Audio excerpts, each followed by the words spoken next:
Hello and welcome to another video on this channel. In this video, I'll be covering exponent laws. This video will be different as it will be content based. Without further ado, let's start. After watching this video, you'll be able to learn more about the exponent laws and also learn how to use them to solve problems. Here are the exponent laws that you will need to know.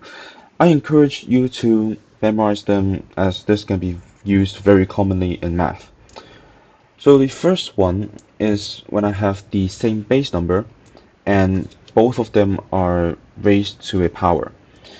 If they are multiplied together, we can combine them to one term in which the base number will stay the same, but the power will be added together. So in this case, it will be a to the power of m times a to the power of n.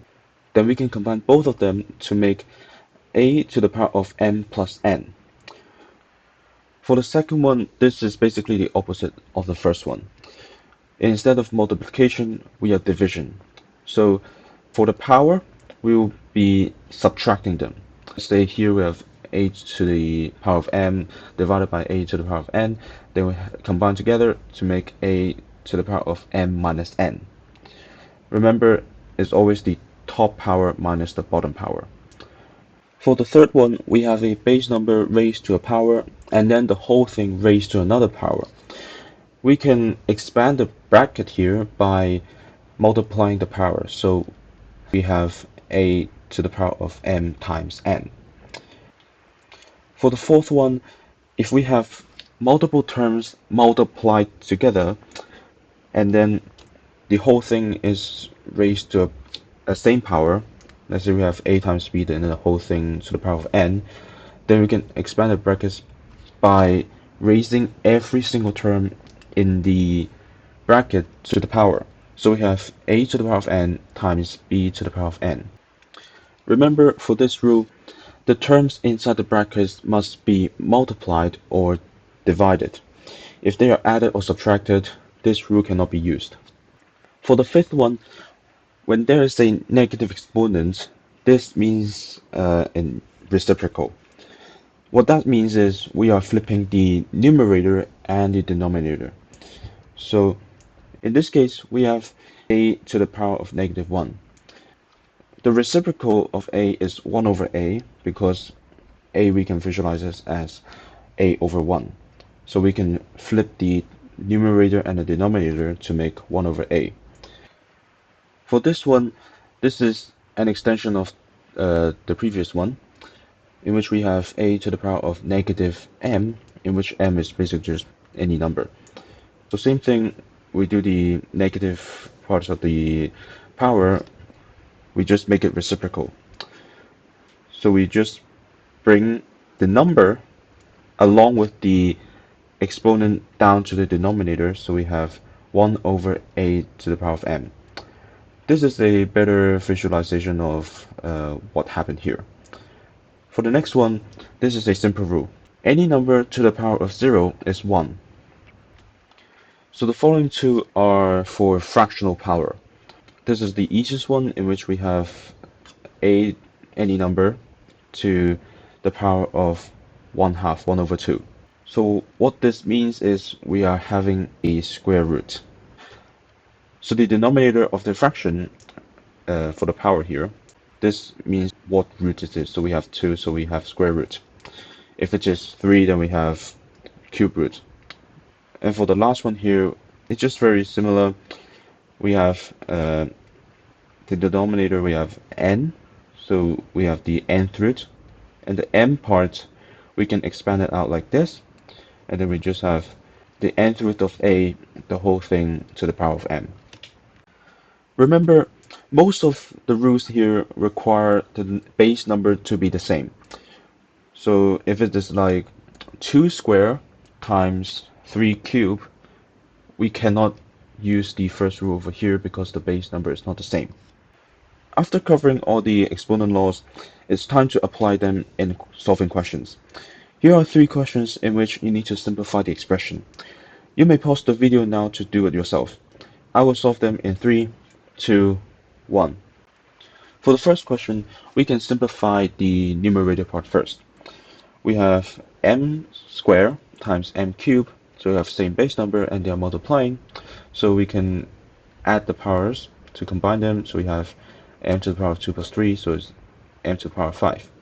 So now we have this divided by m to the power of 4. We can further simplify it by making m to the power of 5 minus 4, which is m to the power of 1, which is m. So your final answer for question 1 is m. For question 2, we have n to the power of 7 and the whole thing to the power of 3. We can simplify it by multiplying the powers, so we have n to the power of 7 times 3, which is n to the power of 21. For question 3, we can start by rewriting the denominator parts, in which we can write the square root to make x to the power of 1/2. So we have something like this. Then we can simplify the division here by having the power subtracted. So we have x to the power of negative 2 minus 1/2. So we have x to the power of negative 5 over 2. We can get rid of the negative exponent here. So we have the reciprocal. So 1 over x to the power of 5 over 2. Then expand the exponent to make x to the power of 1/2, then the whole thing to the power of 5. Then we write the fractional power here to make a square root. So the final answer for question 3 is 1 over square root of x, whole thing to the power of 5. These are another type of question. Expand the expression and simplify them. You may pause the video now to do them yourself. I will solve them in 3, 2, 1. For question 4, we can expand the brackets like what we do for quadratics. So we have 3 to the power x times 3 to the power x, so we have 3 to the power x squared. And then we have 3 to the power x times 5 for this term, plus 2 times 3 to the power of x for this term, and 2 times 5 to make 10. We can further simplify this line. For this term, we can expand the brackets by multiplying the powers to 3 to the power of 2x.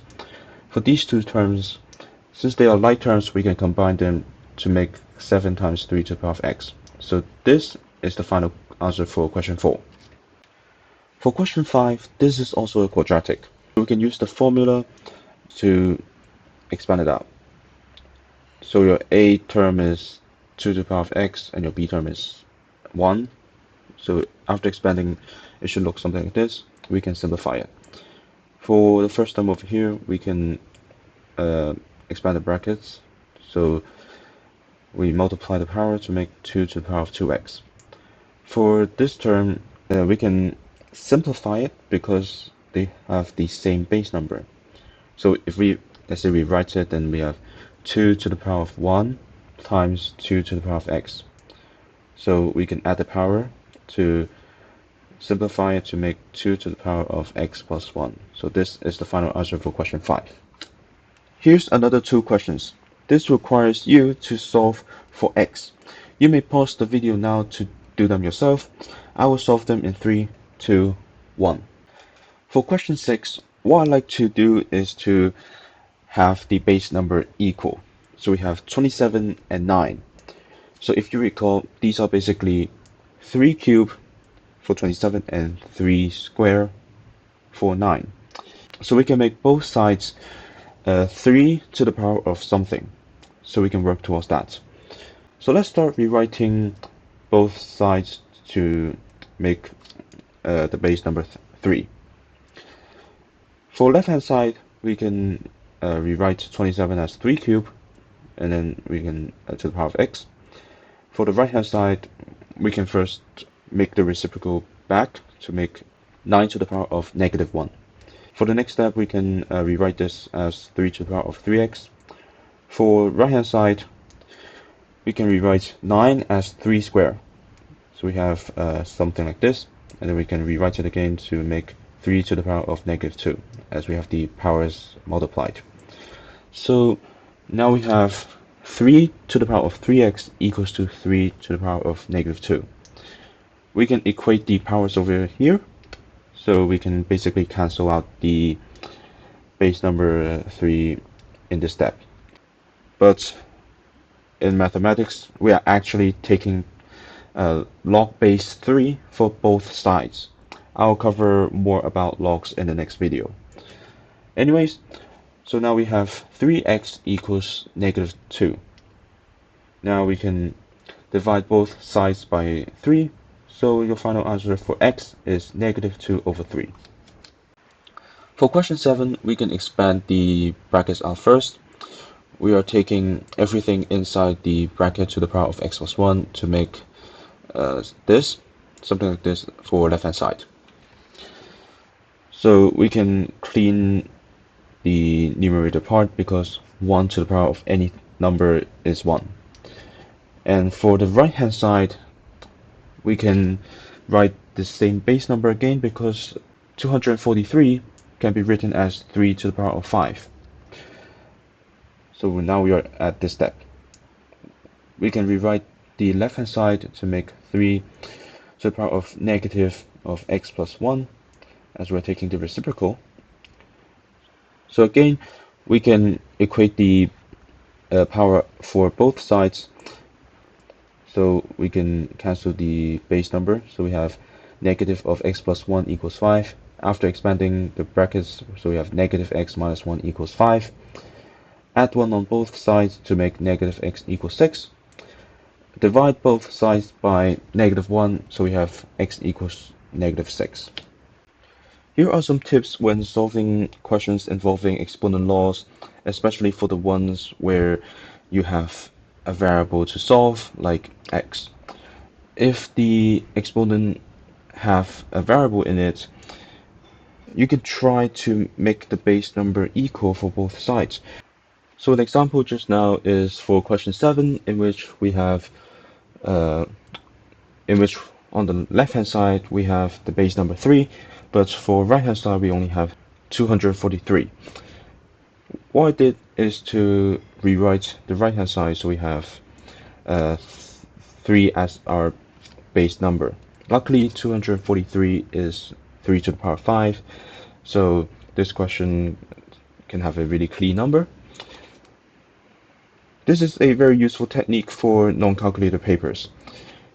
If you can use a calculator, you can of course use logarithm to solve for x. I will cover logs and log laws in the next video. That's all for this video. I hope you enjoyed and learned something from here.